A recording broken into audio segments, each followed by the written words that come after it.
Mansion nga dili matulog sa Bisaya Horror PPV. Sa tumoy sa usa ka bukid, layo sa baryo, adunay usa ka karaang mansyon nga gitawag sa mga tawo og mansyon sa gabunan. Walay tawo nga mga has nga moduol niini human mosalop ang adlaw. Matod sa mga tigulang, matag tungang gabi adunay madungog nga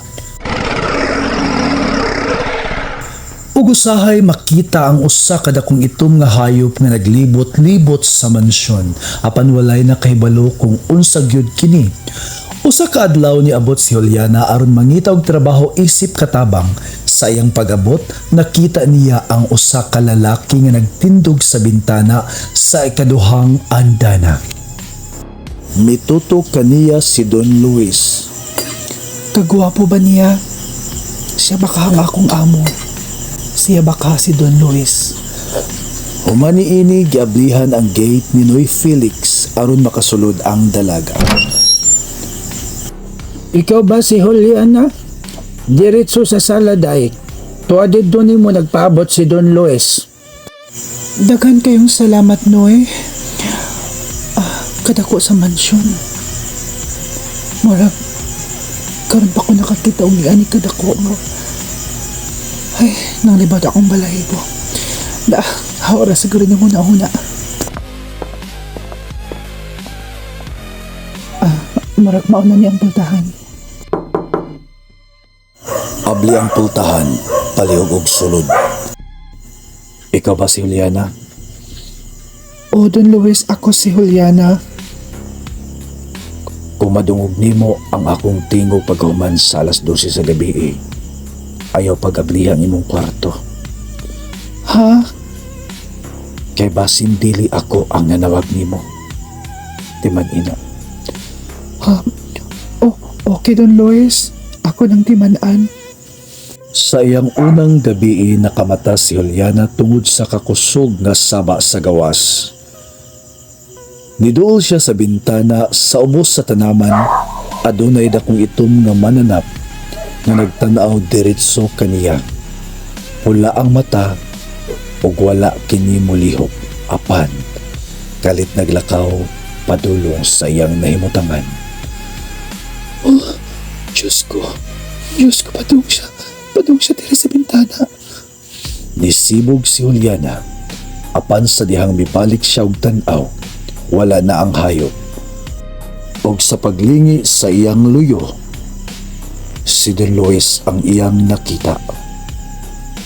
Giingnan tika nga ayaw pagtan-aw sa gawas pagkahuman sa tungang gabi. Don Luis, napapaselo ako, Don Luis. Wala ko mahimutang tungod sa kasaba sa gawas. Wala ko'y tulog. Pasensya na, dili na mausap. Ayaw na tuos ba? Timan ini Juliana, og isulod sa imong alimpatakan nga dili tanang hayop nga makita nimo diri sa mansyon kasaligan. Nakasabot ka, Juliana? Don Luis, ako nang timanan. Di na mausap. Pasensya na. Wala masayod si Don Luis nga ang amahan ni Juliana o sa kabantugang albularyo. Sa wala pa siya gipadalas sa mansyon, gihatagan siya sa iyang amahan og gamay nga supot nga adunay asin ug lana ug mga dahon nga uga. Anak, kung makakita ka og tao nga dili makita sa salamin ang iyang panagway, ayaw pagsaligi kay basin dili na siya tao. Tay, ako na siyang timanan. Gidala ni Juliana ang supot ngadto sa mansyon. Wala siya masayod nga adunay usa ka tawo nga nakabantay sa iyang tanang lihok. Si Rose, ang pinuno sa aswang nga gabunan. Sa ilalom sa mansyon adunay tinago nga lawak. Dito nagpundok ang mga gabunan ug sa tunga nila nagtindog si Rose. Dili ko makatugot ng usa ka ordinaryong katabang maoy makakuha kang Don Luis. No ka. Apan, pinuno, dili ordinaryo si Juliana. Unsa Unsa may buti pasabot nimo, Mateo? Anak siya og albularyo. Ha? Hindi mas maayo. Og wala ko mahadlok kaniya. Mas challenging nga kontra. Ako siyang pangandaman. Samtang nang labay ang mga adlaw, nasinati ni Don Luis ang pagkamaluluyo ni Juliana. Dili siya mahadlok kaniya.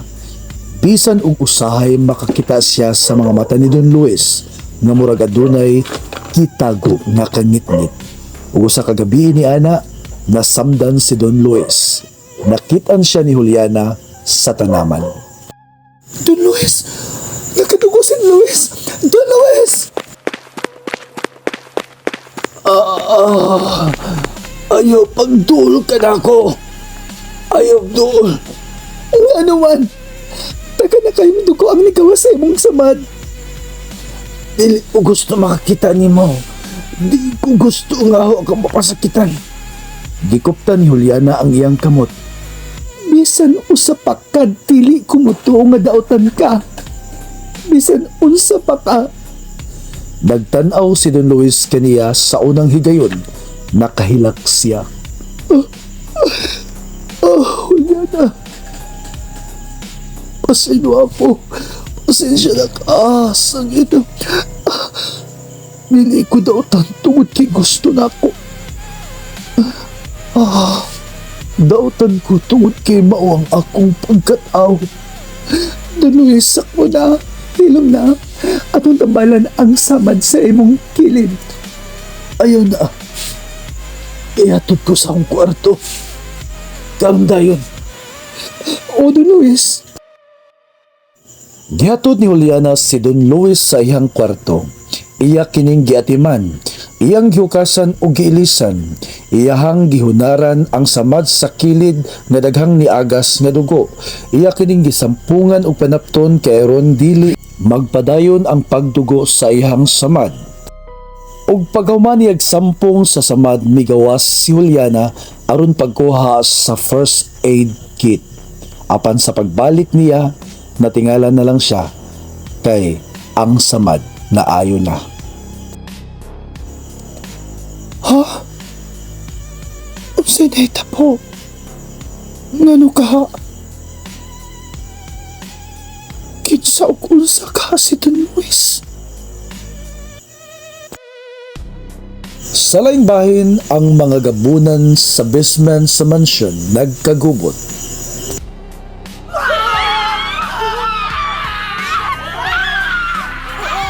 Unsa ning kasamok nga re? Tubag ako, Mateo! Ngano ni? Pinuno, patay si Lorenzo. Og nakaikyas ang bata nga iya untang gidugot kay para doon unyari. Og ngano man? Og sa hinungdan nga nung naikyas og namatay si Lorenzo. Pinuno, gibabagan sila ni Don Luis. Nagkainkwentro sila ug napatay ni Don Luis si Lorenzo. Mao ba? Giunay na ta ni Luis. Karon, ato dito, mintas samdan pa siya. Atong kamiton ang higayon, mintras samdan pa siya. Pagdali! Apan walay kalibutan si Rose ang pinuno sa mga gabunan nga nay kaugalingong plano si Mateo ang paglangkat o pagpuli sa iyang pwesto. Ariglado, Pinunong Rose. Nagtuo ka siguro o dili ka na ako isunod. Namatikda ni Felix nga adunay mga misteryong nahitabo sulod sa mansyon. Ug nakita niya ang usa ka lalaki nga naglakaw, si Mateo. Imbis iyahang sitahon, iyahang gisundan kung asa kini paingon. Ug nagkaduol kini sa kwarto ni Don Luis. Nagpalingalinga, naglingi-lingi. Ug si Felix nagduda sa maong lalaki. Hoy! Unsa may imong gibuhat diri? Nagunsa ka niya? Hoy Tigwang, ayaw pang hilabot o gusto pa ni mo buhi. Unsay mabuhi? Kinsa man ka? Nganong ninsud ka diri sa mansyon nga wa ka mananghin sa tagiya? Trespassing ka! Unsa trespassing? Diri na ko nagpuyo, wala lang kakaibaw. Ha? Diri na ka nagpuyo? Unsa man ka? Di ka magawas? Ayaw ko palaguta, Tigwang. Wa ka na ko palaguta. Basig makatilaw ka sang kinumo. Ayaw ko hadlo ka. Kiniin mo. Ug gisagang ni Felix ang kinumo ni Mateo. Kini mo siya nga.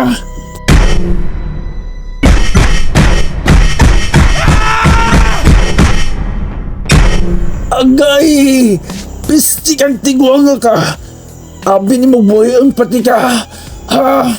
Ug wala makakontrol si Mateo. Nag-usab ang iyahang pagkatao.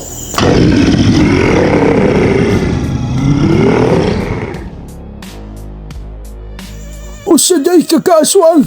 Oh, tabang. Murag dili na mo kaya. Mudangan ko. Tabang.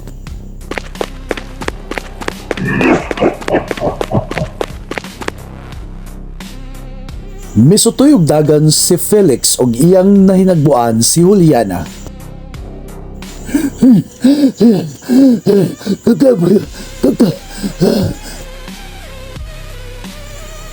Nay Felix, naunsa man dahi ka? Napirti man imong hangata. Unsa man dahi nahitabo? Napirti man imong dagan. Juliana, ato nga doon si Don Luis kay tuay aswang dito. Kung nakita dito, di aswang dito. Ha? O sige, atong dalion. Pepa, ako sa kuhaon. Nasa ko sa kwarto at ako diri. Nagdali-dali sila padulong sa kwarto ni Don Luis ug daladala ni Juliana ang ikog sa pagi nga puno sa kusog nga ritual gikan sa iyang amahan, ang anting-anting, asin ug ang pulbos sa gambon. Magdalita Juliana! Magdalita ito nga tuon si Don Luis! O Mang Felix, dali na, hapit na tayo maabot. Kamay na lang. Samtang hapit na sila moabot sa pultahan sa kwarto ni Don Luis, nag-ali o giatangan galirungan sila sa mga gabunan. Ni Felix, pangandam. Andaman ang buntot sa pagi. Areglado, Juliana. Ayaw ka balakang. Asa mo padulong? Mahawa niya. Ayaw pa gali. Mo kutob. Unsay anira mi kutob. Dawatak kini. Oh. Suot ka ng asin. Ni Felix, pagdali. Latusa sila sa ikog sa pagi. Kini pa. Dawatin ninyo. Nasunog og namatay ang mga gabunan nga aswang pagsulod nila sa kwarto. Don Luis! Don Luis! Kumusta na ka? Mitutok lamang namo si Don Luis samtang naghangos. Juliana, ni Felix, okay na mo. Pagdali mo sa quarters. Ato sa dito magpundok. Pagdali mo. O siya, dili. Juliana, sunod na. Day. Pagdali ta. Don Luis, ayaw kayo pa doon na mo kay namin bitbit nga asin o mawaal kontra sa mga sama nimo. Ayaw ka bala ka. Sa laing bahin sa pwesto sa basement, si Rose nga pinuno sa gabunan ug si Mateo. Mateo, nganong napakadiri? Nganong wala pa ni mo adtuas si Don Luis? Aron patsyon. Ako nang gitugyan sa itong mga kauban. Ngano mang imo manggitugyan sa mga kauban? Ikaw ang gisuko, isip inyong pinuno. Musunod ka sa mando. Nagtuo ka. Naggusto ka namo nga mong pinuno. Unsay buti mo ipasabot? Gikapuin ako sa imong pamalakad na way ayo. Karong gabi una, tapuson ka na ako. Aron ako na'y maghari ug ako na'y pinuno sa tanang Japonan. Nungka! Di ko makatugot! Di ko makatugot!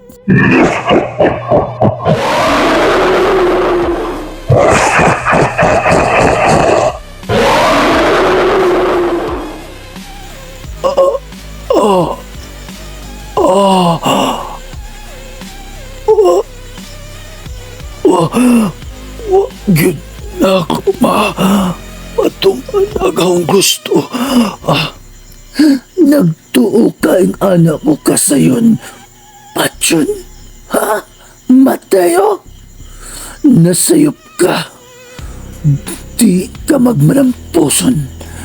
Di ka magmalampuson kay karon ka nalang gabi o na... Oh!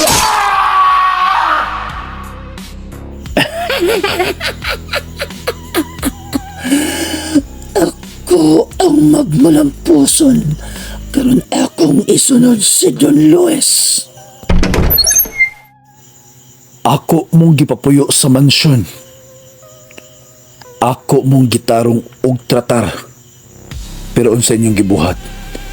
Enzo kong gitrader. Rose.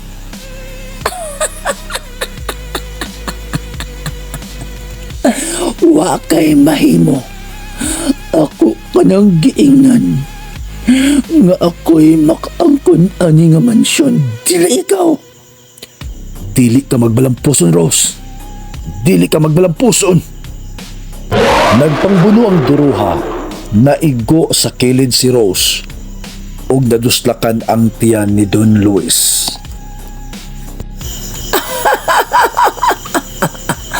Murag napuruhan ka na ko, Don Luis. Kini ang kinalasan nga akong buhaton kanimo. Ako kang lungkuan. Don Luis! Don Luis! Nahimo na lang siya sa ikog sa pagi. Uhulya niya! Uhulya! Kasakit! Tiguang! Sakit kayo magbandik nga patyon ka! O di basag ganing asin! Ug natumba si Rose sa kilid ni Don Luis. Kainit! Kainit! Patyon ko kamong duha. Dili na nimo mahimo ang pagpatay nila. Kay ako'y mutapos sa mong kinabuhi.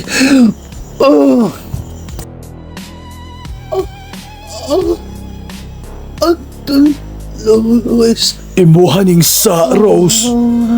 Sa ninimo sa imong pagkatraido. Nahilom na ang mansyon. Naluwas si Don Luis, Juliana ug Felix. Apan nakita ni Juliana si Luis nga ni aksyon og isa sa hinagiban para itusok sa iyang kasing-kasing.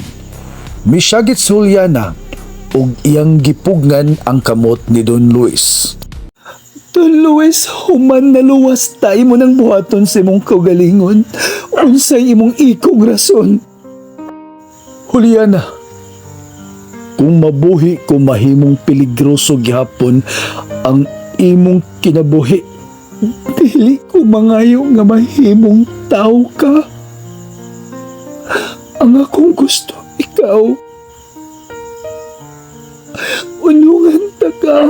Kay baw kung maayo ang imong kasing-kasing. ug mihilak si Don Luis.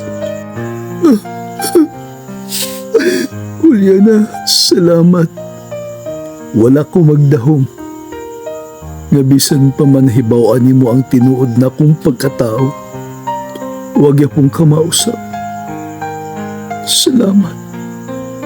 Magpadayon ko sa akong kinabuhi kauban ka. O kauban sa ato ang mahimong anak. Nilabay ang panahon ug katuigan. Nagkaanak si Luis ug Juliana. 8 ka anak, 5 ka lalaki og tulo ka babae. Karon malipayo na sila nga nabuhi nining kalibutana. Daghan kayong salamat sa pagpaminaw sa Bisaya Horror PPV. Palihog kog support ug daghang salamat sa inyong pag-subscribe sa ato ang channel. Amping.